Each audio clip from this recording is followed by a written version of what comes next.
Most people spend their lives trapped in survival mode, constantly reacting to circumstances, scrambling to pay bills, and just trying to make it through the day. It's a mindset rooted in fear, scarcity, and short-term thinking. But the moment you shift from survival thinking to strategic thinking, everything changes. Instead of asking, how do I get by, you start asking, how do I build? Instead of worrying about immediate obstacles, you focus on long-term opportunities. This shift isn't just about money. It's about transforming your entire approach to life. Survival thinking keeps you stuck in a loop of desperation. You work hard, but you're always one setback away from crisis. You trade time for money, but the money never seems to last. You react instead of plan, putting out fires instead of laying foundations. The problem isn't effort, it's direction. Hard work alone won't change your life if your mindset stays locked in survival mode. The wealthy don't just work harder, they think differently. They see time, resources, and decisions through the lens of strategy, not scarcity. Strategic thinking means stepping back and asking the bigger questions. What do I truly want? What systems can I create to generate lasting value? How can I position myself for opportunities instead of just reacting to problems? It's about recognizing that wealth isn't just about income, it's about assets, leverage, and compounding effort. A survival thinker sees a paycheck as the goal. A strategic thinker sees it as a tool to invest, build, and multiply. One of the most powerful aspects of strategic thinking is delayed gratification. Survival thinkers want quick fixes. They chase fast money, impulsive decisions, and short-term relief. But strategy requires patience. It means sacrificing immediate comfort for future gain. It's the difference between someone who spends their bonus on a luxury they can't afford and someone who invests it into a skill, business, or asset that pays them back for years. Another key difference is in problem solving. Survival thinkers see obstacles as emergencies to endure. Strategic thinkers see them as puzzles to solve. When money is tight, a survival thinker cuts expenses and worries. A strategic thinker asks, how can I increase my value so money flows more easily? When faced with competition, a survival thinker panics.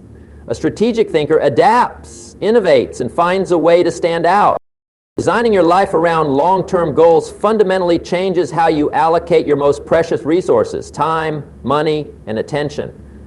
The reactive person spends their time responding to whatever demands appear loudest in the moment. The strategic person deliberately invests their time in activities that align with their 5-year vision, even when those activities don't seem urgent today. They understand that reading business books, building relationships with mentors, or developing new skills may not provide instant gratification, but will pay exponential dividends in the future. Financial decisions reveal this distinction most clearly. The survival thinker spends everything they earn, living paycheck to paycheck in constant anxiety about unexpected expenses. The strategic thinker pays themselves first, automatically investing a percentage of every dollar earned before paying bills. They understand that wealth isn't about what you spend, but what you keep and grow. While their peers are financing depreciating liabilities like new cars and luxury goods, they're quietly accumulating assets that generate passive income streams. This long-term orientation extends to personal development as well. Most people stop serious learning after formal education, letting their skills stagnate at whatever level got them their first decent job. Strategic thinkers maintain a lifelong learning mindset, constantly upgrading their knowledge and abilities. They know that in an era of rapid technological change, your current skills are depreciating assets unless you deliberately invest in their appreciation. The time spent learning a new language, mastering a software program, or studying behavioral psychology may not have immediate practical application, but creates future opportunities invisible to others. Relationships transform under this long-term perspective as well. Reactive people network transactionally, only reaching out when they need something. Strategic thinkers invest in relationships consistently over time, adding value without immediate expectation of return. They understand that the most powerful opportunities often come through weak ties, acquaintances rather than close friends, and that trust compounds over years of consistent interaction. Their professional network becomes a living asset that opens doors others don't even know exist. Perhaps most importantly, long-term thinking provides psychological resilience during inevitable setbacks. When you're playing a short game, every failure feels catastrophic. But when you're playing a long game, temporary defeats become valuable data points in a larger journey. The strategic thinker understands that overnight success is a myth. Every breakthrough is preceded by years of preparation and persistence. This perspective allows them to maintain motivation when others would quit, seeing beyond present difficulties to future possibilities. The transition from reactive problem solving to deliberate life design begins with a simple but profound realization. Your current circumstances are largely the result of past decisions, and your future will be shaped by the decisions you make today. Every choice either moves you closer to your long-term vision or keeps you trapped in short-term survival. The most powerful question you can ask isn't, how do I solve this immediate problem, but what future do I want to create, and what must I do today to make that inevitable? The most dangerous myth about wealth is that it comes primarily from hard work. Look around, and you'll see countless people working themselves to exhaustion who never achieve financial freedom, while others seem to create abundance with less effort. The critical difference isn't work ethic, it's systems thinking. Wealth doesn't flow to those who work hardest. It flows to those who design the smartest systems that multiply their efforts automatically. This represents a fundamental shift from linear income, trading time for money, to exponential growth, creating value that compounds independently of your direct labor. Consider two farmers. One manually tends a small plot daily, the other builds irrigation systems and hires workers to cultivate vast fields.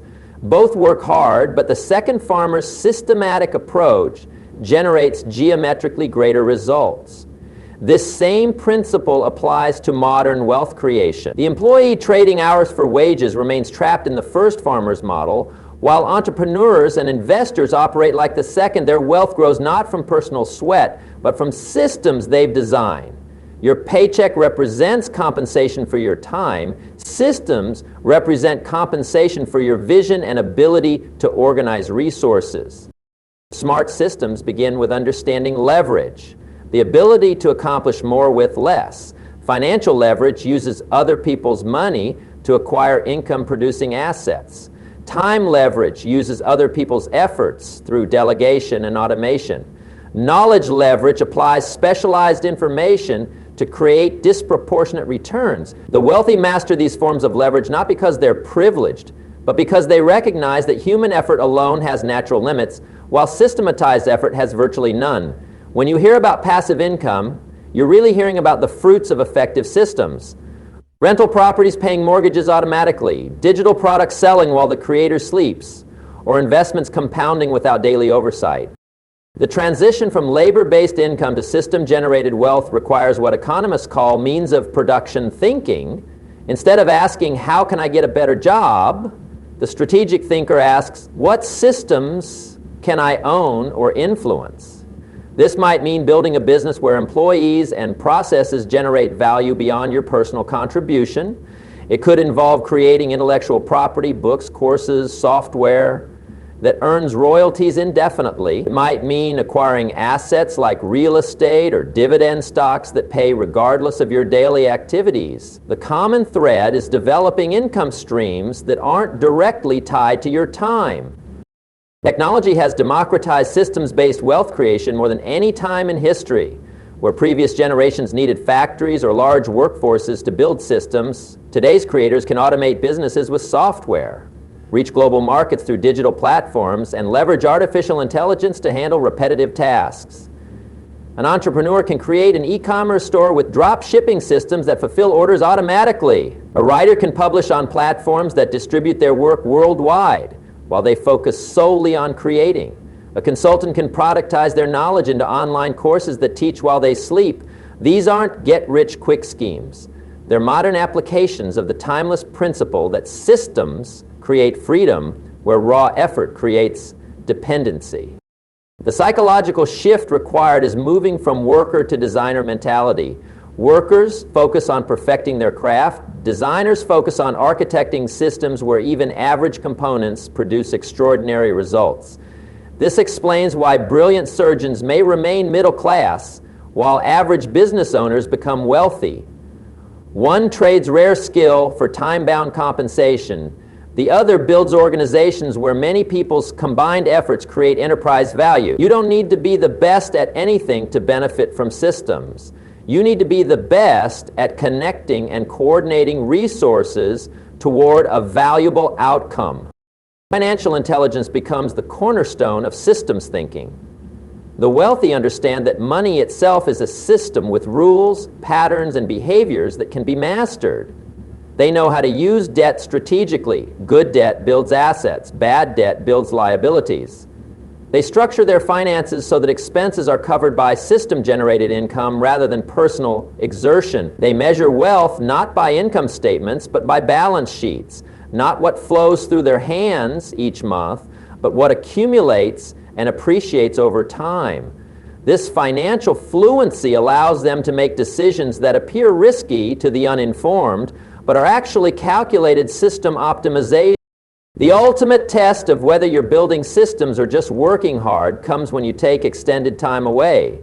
If your income stops when you stop working, you're still trading time for money. If your systems continue generating value during your absence, you've begun the transition to true wealth creation. This doesn't mean systems require no maintenance. All gardens need tending, but the ratio of effort to reward shifts dramatically. The goal isn't laziness, it's designing your economic life so your efforts produce geometrically increasing returns rather than arithmetically increasing exhaustion. Most people remain poor not from lack of effort, but from lack of system thinking. They pour incredible energy into linear income activities while neglecting the exponential possibilities around them. The wealthy aren't necessarily smarter or more virtuous. They've simply learned to channel their effort into creating and acquiring systems that work for them. Your breakthrough will come when you stop asking, how can I work harder, and start asking, what systems can I build, leverage, or own that will generate value beyond my personal labor? That's when you'll discover that wealth was never about the hours you put in, but about the structures you put in place. The marketplace operates on a fundamental law. Money flows toward value. Yet most people approach wealth backward. They chase money direct, hands outstretched in desperation, rather than cultivating the value that naturally attracts it. This distinction separates those who struggle financially from those who create abundance effortlessly. When you operate from fear and scarcity, you repel opportunity. When you focus on delivering exceptional value, money follows as a natural byproduct of your contribution. The wealthy understand this principle instinctively. They don't beg for money. They build value so compelling that exchange becomes inevitable. Value creation begins with solving meaningful problems at scale. Look at any fortune and you'll find its roots in addressing some human need better than existing solutions. The person who invents a better mousetrap doesn't need to beg for customers. The world beats a path to their door. This principle applies whether you're an employee seeking a raise, an entrepreneur launching a business, or an investor evaluating opportunities. Your financial reward will always correlate to the depth of problems you solve and the number of lives you impact. The struggling employee focuses on their own needs. I need more money. The valuable professional focuses on their employer's needs. Here's how I can increase revenue or reduce costs.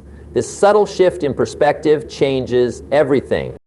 Opportunity recognition becomes second nature to the value-focused mind. Where others see only obstacles, strategic thinkers spot unmet needs and inefficiencies waiting to be addressed. The same neighborhood that appears poor to survival thinkers contains dozens of opportunities to the value creator. Perhaps an underserved market for quality daycare, a demand for handyman services among aging homeowners, or a need for better grocery options. Money flows to those who develop the habit of seeing what's missing in their environment and taking responsibility to fill that gap. This explains why some immigrants prosper in poor neighborhoods, while longtime residents remain stuck. One group sees only limitations, The other sees possibilities invisible to the conditioned eye. Your personal value proposition determines your financial ceiling. In the job market, people who master rare, valuable skills command premium compensation. In business, offerings that deliver measurable benefits earn premium pricing. Even in social settings, individuals who provide unique value, whether as connectors, problem solvers, or sources of insight, attract opportunities others never see. The key is developing an objective understanding of what the market truly values, then cultivating those attributes deliberately. Too many people stubbornly insist the world should value what they already are, rather than adapting to what the world actually rewards. The strategic thinker asks what valuable skills are currently undersupplied, then methodically acquires them. The psychology of exchange transforms when you think in value terms. Desperation repels while confidence attracts. Consider two salespeople, one needy and focused on their quota, please buy so I can pay my rent. The other genuinely focused on solving the customer's problem. Let me show how this improves your situation. The first approach triggers resistance. The second invites collaboration. This principle extends beyond sales. Your entire financial life improves when you shift from taking energy to giving energy. Investors don't give you money. They exchange capital for what they perceive as greater future value. Customers don't spend money. They trade it for solutions. Even employers don't give raises. They increase compensation when convinced of your growing value to their enterprise. Value creation compounds through networks and reputation. As you consistently deliver results, your personal brand becomes a magnet for opportunity. The lawyer known for winning cases gets more referrals. The contractor known for quality work commands higher prices. The employee known for innovative solutions gets promoted faster. This reputation capital often proves more valuable than financial capital. It opens doors money can't buy. The strategic thinker understands that every interaction is either depositing into or withdrawing from their reputation account and behaves accordingly. While survival thinkers chase quick wins that burn bridges, value builders make decisions that enhance their long-term credibility. The most powerful forms of value are often intangible. Beyond products and services, the marketplace rewards vision, trust, convenience, and emotional resonance. Apple products command premium prices, not just for their technology, but for the experience and identity they represent. Warren Buffett attracts investment not just for his track record, but for the trust he inspires. These intangible value multipliers explain why some commodity products can differentiate themselves through branding, and why some professionals advance faster than others with equal technical skills. The strategic thinker cultivates both tangible competencies and these intangible value amplifiers. Financial desperation creates a vicious cycle. The more you need money, the less value you typically provide, making money harder to attract. Conversely, value creation establishes a virtuous cycle. The more value you provide, the more resources flow to you, enabling greater value creation. Breaking out of survival mode requires short-term sacrifices to build valuable skills, assets, or offerings. Investing time in education when you'd rather be earning, building systems when you could be earning immediate income, or developing relationships without immediate payoff. The transition from money chasing to value creation represents the ultimate financial maturity, the understanding that wealth isn't taken, it's earned through meaningful contribution. The marketplace is ruthlessly efficient at rewarding value and ignoring mediocrity. Your financial struggles will persist only until you make this critical shift from asking, how can I get money, to asking, how can I become the type of person to whom money naturally flows? When you focus obsessively on creating value for others, the money question answers itself. The world doesn't owe you a living, but it will generously reward those who solve its problems, ease its pains, and enrich its experiences. Stop chasing dollars and start cultivating value, not as manipulation, but as your highest form of self-expression.